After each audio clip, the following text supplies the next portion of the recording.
मोठी बातमी सध्या समोर येते। पश्चिम बंगालची विधानसभा ही विसर्जित झाली आहे। ममता बॅनर्जी यांनी राजीनामा दिला नाहीये। नव्या विधानसभेची स्थापना प्रक्रिया सुरू करण्यात आल्याची माहिती सध्या समोर येते। तर ममता बॅनर्जी यांनी आपला राजीनामा दिला नसल्याने आता नव्या विधानसभेची स्थापना प्रक्रिया सुरू झाल्याची माहिती सध्या समोर येते। तर पश्चिम बंगालची विधानसभा ही विसर्जित झाली आहे। मोठी बातमी सध्या पश्चिम बंगालमधून पाहतोय। तर या संदर्भात आपल्यासोबत बोलण्यासाठी राजकीय विश्लेषक रविकिरण देशमुख सध्या जोडलेले आहेत। रवीजी, आपण पाहतोय पश्चिम बंगालची विधानसभा सध्या विसर्जित झाली आहे कारण ममता बॅनर्जींनी राजीनामा दिला नाहीये। या सगळ्यावरती कशा पद्धतीने विश्लेषण करा? कुठलीही विधानसभा 5 वर्षाची मुदत संपली की ती भंग होतच असते।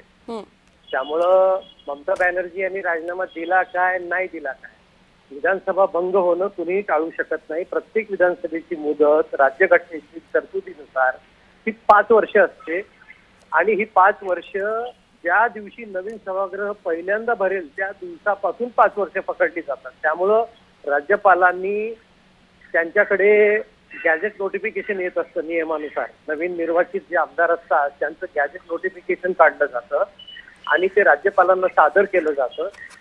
ते सादर झाल्यानंतर असं गृहीत धरलं जातं की आहे ती विधानसभा आता विसर्जित झालेली आहे, कारण नवीन सदस्य जे निवडून आलेले आहेत त्यांचं ते गॅजेट नोटिफिकेशन हेच त्याचं एक सूचक असतं। आता राज्यपाल ममता बॅनर्जी यांनी राजीनामा जरी नाही दिला तरी नवीन सरकारच्या रविकिरणजी, मात्र या निमित्ताने एक मुद्दा उपस्थित होतो।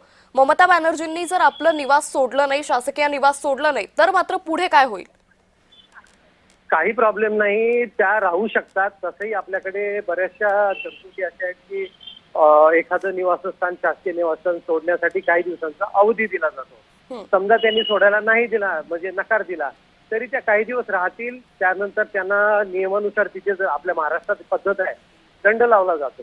जर शासकीय निवासस्थान मुदतीत रिकामं नाही केलं तर दंड आकारला जातो। तसं तिथेही मला वाटतं पद्धत असेलच, तो दंड आकारणी सुरू होईल आणि कुठलाही आमदार शासकीय दंडापासून पळवाट काढू शकत नाही, कारण त्यांना पुढची निवडणूक लढवताना मागची सगळी देणी क्लिअर केली आहेत का हे सगळं पाहिलं जातं। त्यामुळे ममता बॅनर्जी या मुद्द्यावरनं काही करू शकणार नाही। निश्चित रवीजी, त्यामुळे आता नेमकं पश्चिम बंगालमध्ये आता काय होतं हे पाहणं महत्त्वाचं ठरेल। तुर्तास खूप धन्यवाद आपण जय महाराष्ट्र सोबत साधलेल्या या संवादासाठी। तर राज्यपालांकडून महत्त्वपूर्ण निर्णय हा घेण्यात आलेला आहे। ममता बॅनर्जींनी आपल्या मुख्यमंत्री पदाचा राजीनामा दिलेला नाहीये, त्यामुळे आता नव्या विधानसभेची स्थापना प्रक्रिया ही सुरू करण्यात आली आहे।